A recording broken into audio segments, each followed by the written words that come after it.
You're right about me. Yeah, I've tested God's grace, I've resisted his love, I've spat in his face, I've trampled his blood, and you're right about me. I've tried to obey but not abide, so I'd sin and then hide, and when confronted, I lied, or justified why I was what I was, because Satan, you're right about me. A loner since I was 8, so I can't really relate, so I've been fearful of men, especially when I'm falling, because then I'll be rejected again, and you're right about me.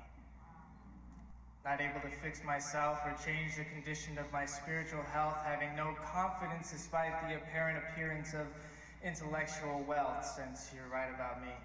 All the times I've walked away and all the times I've led others astray, not knowing or not caring that I was leading others to do what I did and say what I say. Satan, you're right. I've too often rejected the light, and you're right about how little I've cared about God's glory, or even dared to simply trust the truths I knew of his redemption story. Yeah, you're right about me.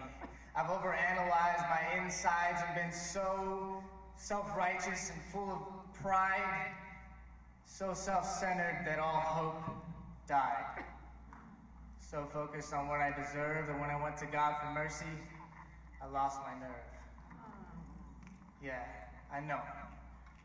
I easily forget I'm spiritually poor and start thinking there's enough in me to keep me pure, and then I start thinking, maybe I need to witness more.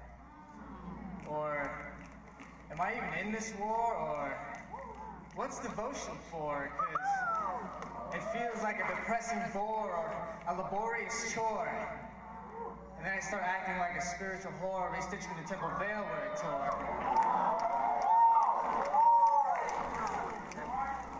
Forgetting I can't please God on my own or come to him alone, I take pride in how well I've sown.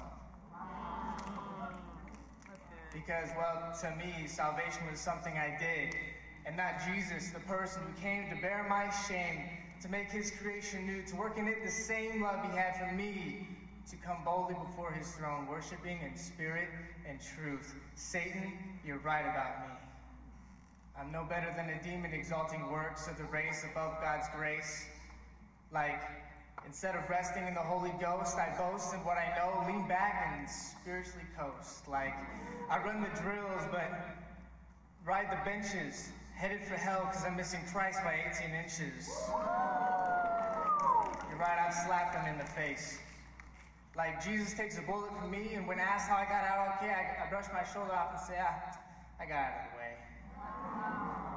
And then I fall into sin, again and again, because I'm driven to please God without the provision he's given, and I feel depressed, failing at my ambition, the ambition in my mind's eye to overthrow the throne of the Most High.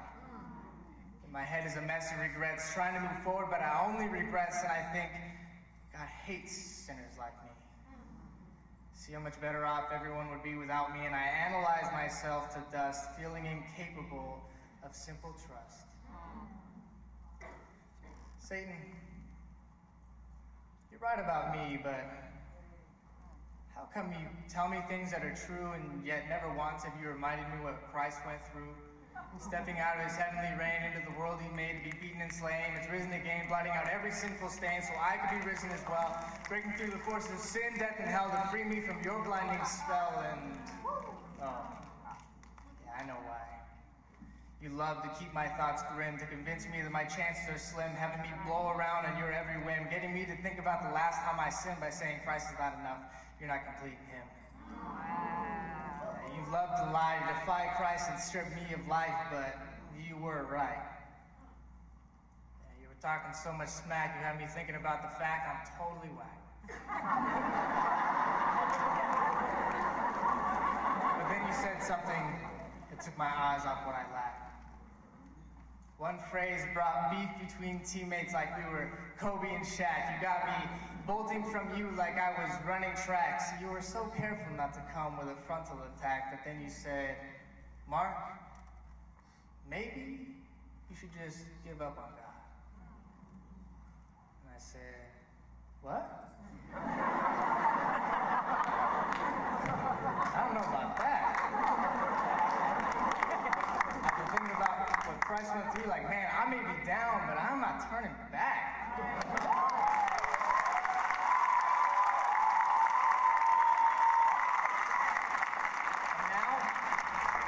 Christ is going to make you wish you never said it. And this means more is coming. That's fine, then let it. Because no matter how many times I've sinned, I'm not staying down in discouragement and derision. I'm going to make a decision to believe and trust Christ suffered 3 incisions to free me from this mental prison. I'm going to rise, bear my shame, and regain the heavenly vision. I'm wicked, I know, but I've reached the bottom, and Jesus exalts the low. And God is not concerned with how many graces I've spurned or how many bridges I've burned or how many wages I've earned, but how much I've yearned for Him. So, no more going through the motions in devotion like it's a kind of potion to increase my spiritual quotient, or magical lotion to patch the cracks in my life when Christ was racked and sliced as a sacrifice to end our strife.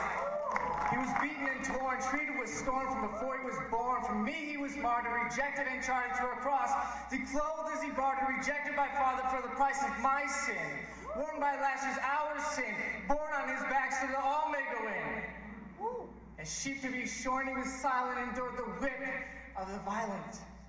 Creation starter gave his all and pushed harder so that I might live. But I cussed and I lusted, looking to him only when my life was busted. Walking in every injustice while shaking my fist by saying, nah, I got this. He was being stuck in the wrists for me. To be forgiven and set free, to see my life and his word didn't agree, so I would turn and receive. But I felt like my wrist was twisted when my sins were listed, and still he patiently drew me, showed me he knew me, and in wooing, endued me to be with him, to know his love which makes heaven above, look in awe at the motion, that he would give what he gave from my sincere devotion. So Satan, you can go ahead and tell my works-loving soul where I deserve to go. Don't be a surprise when I smile back and say, yeah, I know, Christ is my righteousness. So, because Satan, it's done. You just lost one.